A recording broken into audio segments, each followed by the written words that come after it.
Ephesians 5:15 says this. So be careful how you live. Don't live like fools, but like those who are wise. Oh, man. Good people.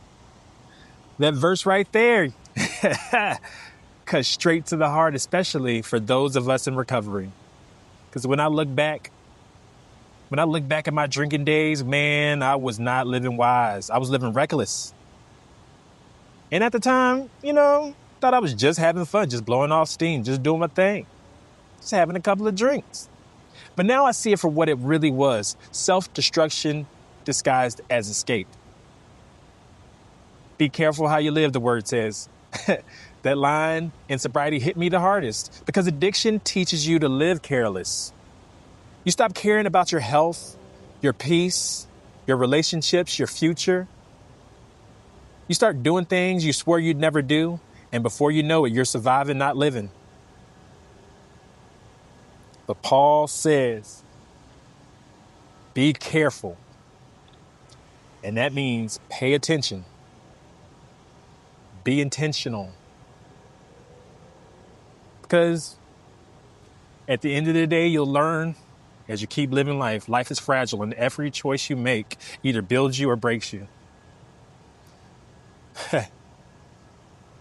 Man, when I was drinking, I made decisions that didn't just hurt me. They hurt the people who loved me the most, who I said I loved the most.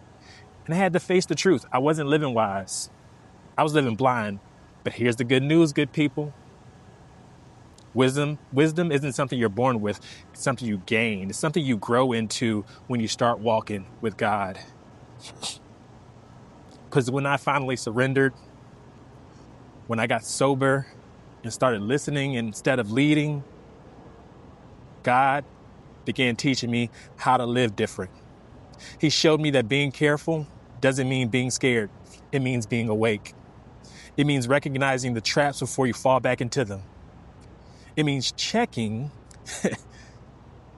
your surroundings, your triggers, your company, and your thoughts. Now I'll be real with you.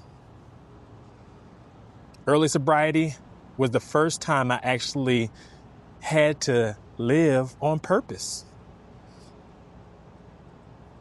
Before, I just lived on autopilot. If I was mad, I drank. If I was happy, I drank. If I was bored, I drank. But being careful meant learning how to pause, learning how to think, learning how to pray before I act. And that's when I realized that's wisdom. And that's what this verse is all about. And it continues, don't live like fools. Now, that's not an insult, that's a wake-up call. Because foolish living is impulsive living. It's living without direction. And the enemy loves when you move without thinking. Because if he can't destroy you, he'll distract you. He'll fill your life up with so much noise, chaos, and temptation. Anything to pull you off course. But wise living, that's when you start letting God guide your steps. So now when I wake up, every morning I ask God, what's the wise thing to do today?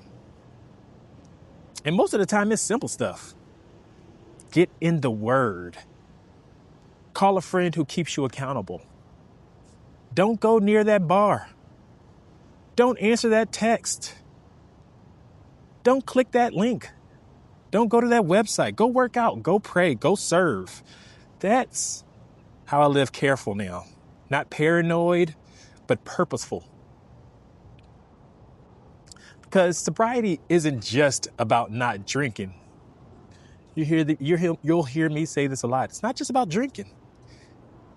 It's about learning to walk wisely through a world that keeps offering foolish shortcuts. And this verse reminds me daily, wisdom protects what foolishness destroys. Wisdom keeps you free. Wisdom keeps you focused. Wisdom keeps you connected to God. So here's the takeaway. Good people, You lived careless long enough. Now it's time to live careful. Not out of fear, but out of faith. Don't waste your second chance repeating your old patterns. Start asking, is this wise? Is this helping me heal? Is this leading me closer to God? And if the answer is no, walk away. Because being sober it's one thing.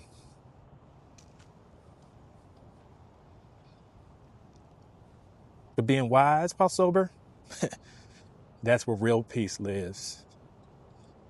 So stay sharp, stay grounded, and remember, God didn't just pull you out of the pit just so you could fall right back in.